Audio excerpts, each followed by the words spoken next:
Borivali national पार्कमध्ये प्रत्यक्ष अतिक्रमण हटाव मोहीम सुरू आहे। नोटीस लावायला गेलेल्या वन अधिकाऱ्यांवर आदिवासी लोकांकडून दगडफेक करण्यात आली। आजही या ठिकाणी वन अधिकारी आणि आदिवासी नागरिकांमध्ये संघर्ष सुरू आहे। संजय गांधी नॅशनल पार्कमध्ये पोलिसांचा मोठा बंदोबस्त तैनात करण्यात आलेला आहे।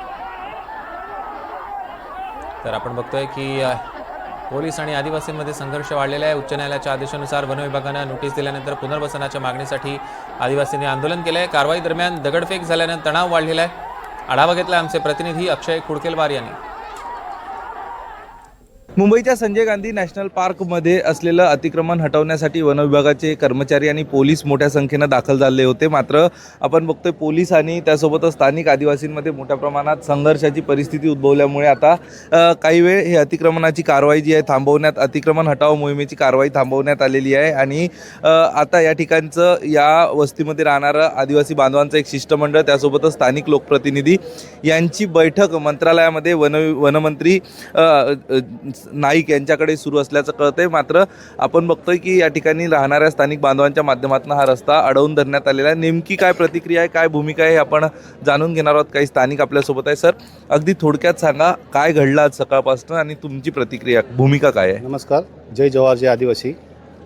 इथे आमचे लोक पिढ्याने पिढ्या इथे आमचे राहत आहेत। आदिवासी समाज व इतर आदिवासी समाज हे सगळे आमच्या सोबतच राहत आहेत। तरी आमच्याकडे डॉक्युमेंट्स असले आहे, पुरावे आहेत।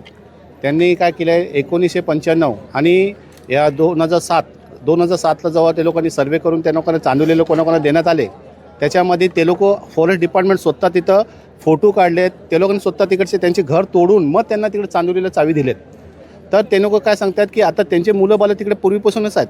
त्यांच्यासोबत काही आर्थिक परिस्थिती होती की 7,000 भरा त्या टायमाला लिक्विड, म्हणजे त्या टायमाला कोणाकडे आर्थिक परिस्थितीमध्ये पैसे नव्हते, ते इथून तिथून कर्जबाजारी करून त्यांनी ते 7,000 तिकडे भरले। आणि 7,000 भरल्यानंतर त्यांनी एखादं घर भेटलं, पण त्याची मुलं बालं त्या टायमाला बालिक होते, त्यांचे लग्न झालेले आहेत, त्यांचे मुलं बालं झालेले आहेत, त्यांचे वेगळे घरं होते। आज फॉरेस्ट डिपार्टमेंट हे बोलतात की त्यांना पण काढायचं ब्लड। आपण बघतोय या ठिकाणी जे मूळ आदिवासी होते त्यांची जी वंशावळ आहे त्यांना देखील याच ठिकाणी घरं द्यावं अशी मागणी यांच्याकडनं केली जाते। मात्र वन विभागाची माहिती मिळते की न्यायालयामध्ये हे प्रकरण टिकू शकलं नाही आणि न्यायालयाच्या आदेशानुसारच कारवाई केली जाते। मात्र सध्याची परिस्थिती बघतोय, मोठ्या संख्येनं लोक या ठिकाणी एकत्र जमा झालेले आहेत। रस्ता अडवून धरलेला आहे। हा रस्ता आहे आदिवासी बांधवांच्या माध्यमातून हा रस्ता अडवून धरण्यात आलेला आहे। मोठा पोलीस बंदोबस्त तैनात करण्यात आलेला आहे। विशेष म्हणजे हे अतिक्रमण हटाव मोहीम राबवण्यासाठी काही गाड्या, त्यासोबतच काही हे देखील या ठिकाणी दाखल झाले होते। मात्र सगळ्यात महत्त्वाचं आता जी बैठक मंत्रालयामध्ये सुरू आहे, या बैठकीत नेमकं काय स्पष्ट होतं